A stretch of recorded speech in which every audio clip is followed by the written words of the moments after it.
Good morning mga kagre. Ako po'y tatawid na naman oh. Ito po ang inyong lingkod. Ang inyong PDO2. Ayan oh. Ang aking ano.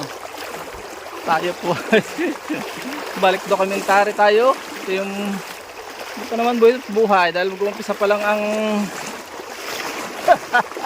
kaya pang mag-video eh. Pag kaya pang mag-video, eh di ano po yan. Ano pa lang ngayon eh, September. Pag October na, hanggang December, ayan, January, eh, talagang baha pa yan. Oh. Hanggang tuhod pa lang naman yung ano, hanggang tuhod pa lang yung tubig. Ayan o. Oh. Ay, thanks God. Nakakalula na rin tingnan. Pagka ano, sinare ko lang po sa inyo, yan ang buhay ng PDO. Yung mga aspiring PDO dyan. O, di ba? O, PDO tayo, DSWD. Municipal link po ako. Ako ho'y pupunta ngayon po sa Malbar. Ayan, ganda. Walang nagbabangka, kaya no, diskarte. Maglakad na lang at magbahay-bahay. Magsuswidi po ako ngayon. Yan, yan yung aking mga best friend na sumasalubong. Hello mga baka. Kaway! Kumusta kayo? Ano na kaya ito? Yan. Nadarsa pa. Si Y. Ang saya namin buhay. Kaya kailangan mong daanin sa samahan ng pagbablog para ikaw ay iwas stress. At may memories. So ito yung memories ko ngayon. Nagsisimula tayo magawa ulit ng memories. 2024, mag-i-end na yung 2024. Basta po umulan, eh, ganyan.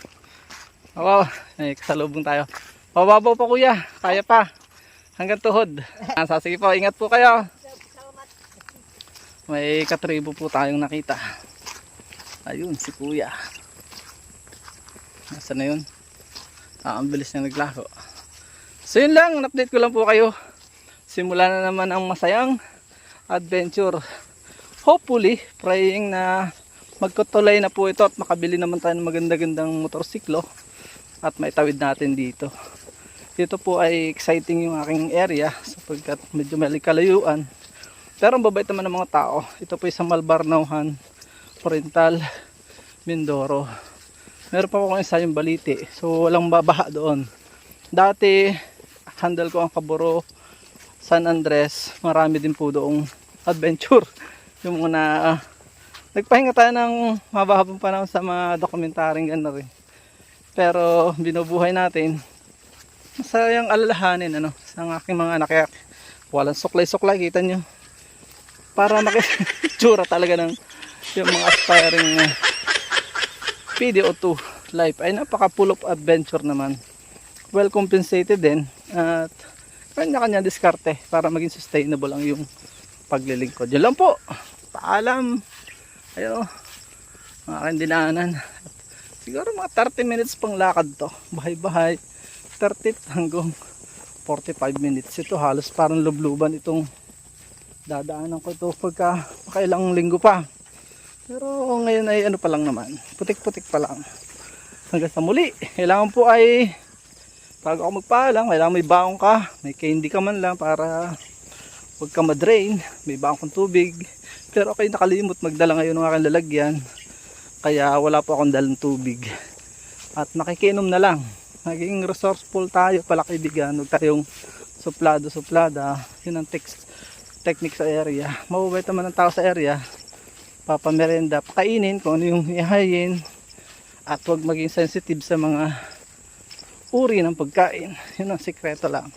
Kung may madadalang pasalubong, kung kaya at galante ang isang PDO2, ay ginagawa ko po yan for the glory of God, para mawin ang mga puso ng tao. Mas madaling maglingkod kung marami kang kaibigan, pala kaibigan ka. Yun lang po. Paalam and God bless. Samahan niyo po ako sa mga marami pang PDO2 adventure. Paalam mo na po. Bye bye and God bless.